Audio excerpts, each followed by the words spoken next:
In this video, I'm going to look at the chart for NZDUSD 4-hour timeline, and as I see price action on the screen here, I'm going to try to answer this question: what do I see on the chart? Try to answer that question to try to better understand price action, how to read it, and how to anticipate where price action may go. So to do that, I've highlighted three horizontal lines, which the first one at the top here is the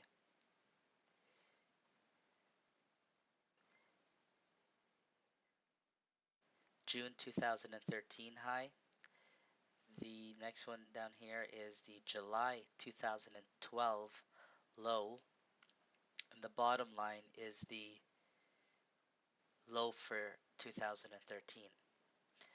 The reason I chose these three lines, the bottom line is obvious because that's the lowest low for the year so far, and we can see it's touched once, twice, three times, and had a look at it a fourth time before rallying up.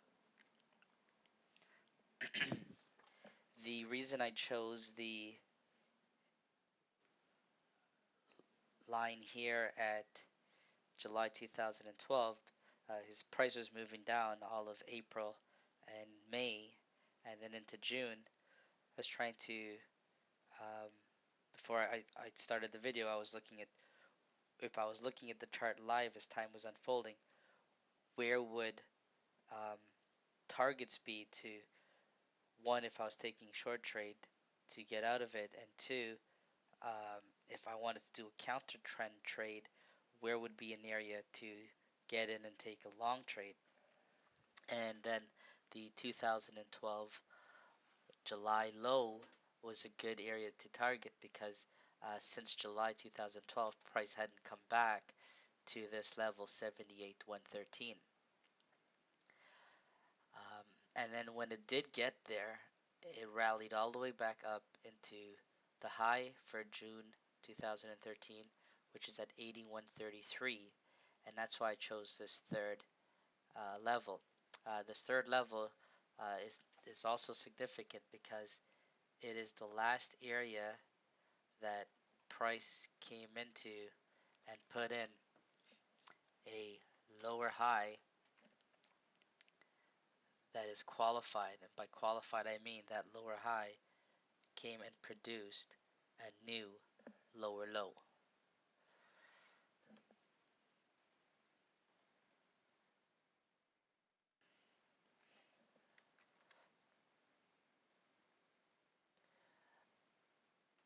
Now looking at this chart, since this lower high was set and then it produced a new lower low, since then a new lower low has not been established. So this lowest low has now been 1, 2, 3, 4, 5 months of trading, and price has gone below it. And in fact, price has not only held at this lowest low level 4 times, it has now come back up and broken the most recent lower high that produced a new lower low. There is a lower high here as well,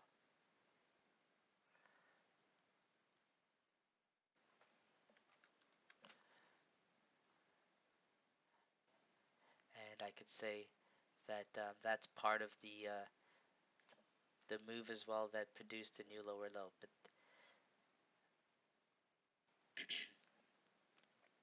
and there is some significance to each of these.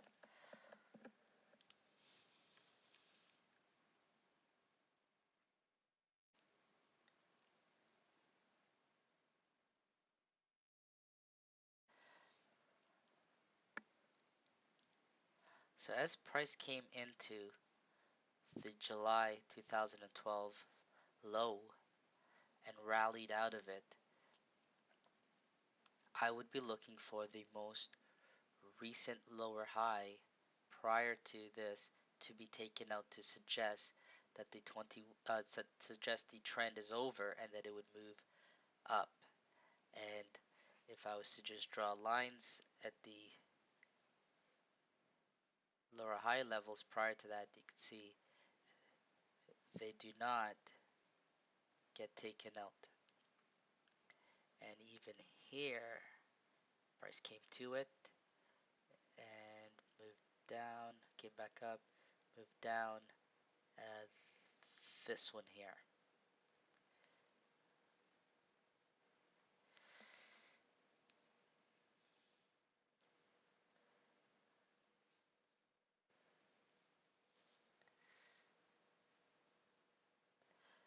So out of all the lower highs that I've drawn, only this one here was broken. His price came above it, closed above it, came back, tested it, and moved back up. And where did it go to? It went to a previous area of resistance. And that resistance held, and it moved all the way down, putting in a new lower low. From this lower low, price then just moved in this region.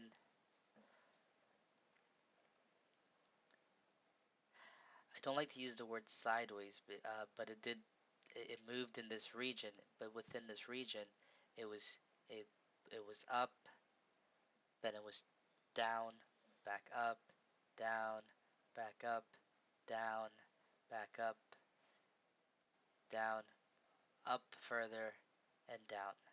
So the thing that I have to do is when I see all of this kind of behavior, and then I see this more micro behavior here, I have to remain focused and disciplined and look to see what's happening. Are resistance levels holding? Are resistance levels breaking? Are new lower highs being made? Are new lower lows being made? So in this case here, price came in and it did put in a new lower high. But what it didn't do, if that was going to be a true lower high and see this trend continue further down, then what should have happened is price should have come down and put in a new lower low and break this level. That didn't happen.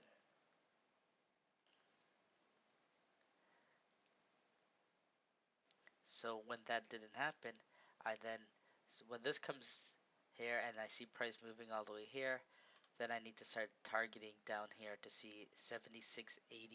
Is price going to get to it? Is price going to break through it? If it gets to it, does it hold? And the way to evaluate and answer that is to then look at the immediate support and resistance levels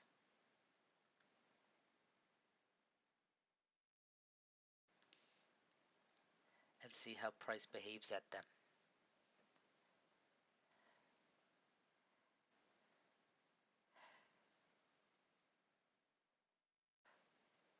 There was a resistance level here that moved price down, but it couldn't get a new lower low. It came back up to it and it held, and it came further down and it couldn't get a new lower low. Then it came up and it broke it. So now I gotta say this resistance level is no longer valid. Price has broken it. And it's broken it to the upside, so I can start to think I should be looking for trades to go long. And potential areas would be the closer I could get to this lowest low. That would be ideal places for entry. Or if I don't want to take a trade there, I watch to see what price does when it gets there or close to it. So in this case, price got very close to it here, and it left a bullish pin bar then came and broke above the 21 EMA. So I could look for that type of behavior. Couldn't even make it down there. Left a bullish pin bar, break the 21 EMA, and then look for it to move. And it all starts when price broke this resistance here, came above it, closed above it. And then again, now look what's happening. It's breaking resistance more to the upper side. Whereas over here, it was putting in lower highs and then putting in new lower lows. Now it's starting to do the opposite. It's putting in higher highs and putting in lower lows. 1, 2, 3. Break this resistance, come back above it. Come above it, come down, but put in a new higher low. Not getting anything below this lowest low that was set. So I could then create something that says, now that I've seen some behaviors, I've seen this break above here, I could create this as a stop region and look to take long trades.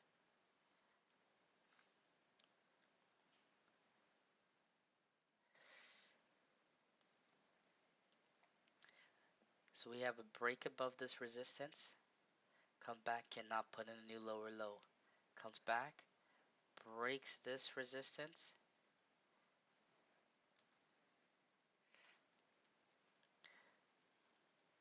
closes above it, got held up at this previous structure, lower high, way back from June. If this level was truly going to hold and continue this trend down, then price should have come and break that lowest low.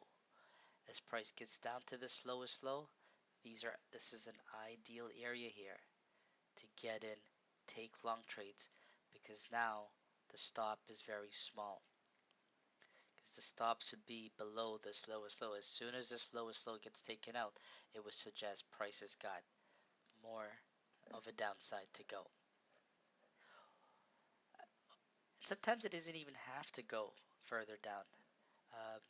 What may happen is just the market tries to shake you out, and it may just come around here and just grind out time here and make me get worried if I was holding a long trade, and then you eventually take a bigger loss. So that's why it's important to set the stop loss. Price could come down here, hit your stop, and take off and do that. And that's fine. That's just part of the game. Or it could come down here, grind it out in this area, and then take off. And I think I'd rather get stopped out, reevaluate this, go watch this grind happen, and not be holding a position, than looking for signals that yes, price will continue further down, or that it's going to turn around and go up. And that way I'm free and I'm clear, and I could make better decisions rather than holding a trade and hoping and praying that it will come back. That's my quick thing on the importance of trading with stop losses. So if that's the stop, where would a target be? A target would be back up to previous support turn resistance. So you can see this was an area here that got broken right there. So if you were going to take long trades in here, you could target back up here, and the second targets would be right back up to the beginning. And this is realistic. That clear out some of this. This is realistic to take a trade here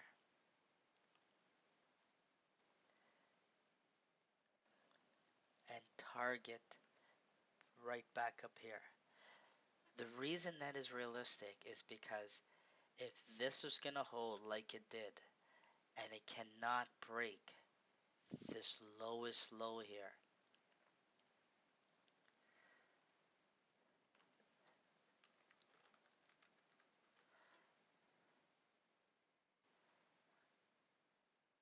then if it can't break the lowest low, the chances are where's it gonna go? It's gonna go and produce new highs. And so a trade like that may not work out like it did here every time, but what happens is if I get in somewhere around here, then my stop will come down and then targets would go all the way up here. So look at that risk reward ratio. It's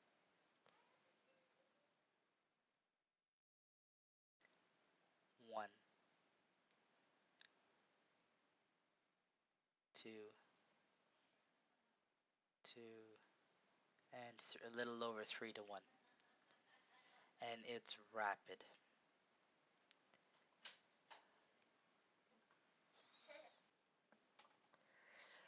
So this video is getting on. I don't want it to go beyond 20 minutes. So I'm just do a quick wrap up, quick review of what it is I see on the chart. Some of my stuff I taken it off there, but quickly put it back on. So price came in and put in a low here in 2013. This was the release point for the most recent down leg that produced it. From there, it couldn't come in and put in a new lower low. Price oscillated for some time in here. I often like to refer to this as the rotation area.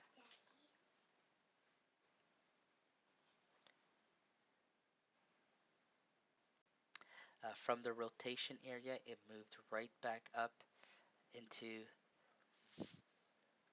this region here, which couldn't break the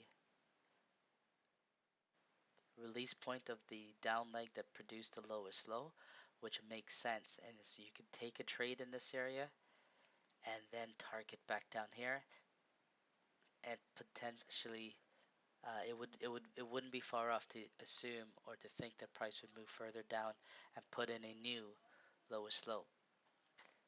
But when price comes in and it doesn't do that and the level holds and then it moves back up and puts in a new highest high, then I start to think I have to now start to begin to look for trades to take to the long side, to believe that the trend um, is no longer moving down like this, but rather rotated to the upside. And then as I see price, I have to start to think, as price gets closer to this area, I have to look for areas to get and take trades to the long side. And if I could take trades anywhere around here, target back up here or beyond, just like when I was looking for down here, target back down here or below and lower, the risk reward becomes a lot more profitable, because now the risk is in, if your entry is somewhere in there, and now the reward is all the way up here, and that's about 3 to 1, and then you could go extensions even more for the additional trades, because if you were to carry on trades, stops would move into this region here, and it never would have got hit, the trailing stop. So I'm going to leave it at that. Try to watch this video over and over and learn from it.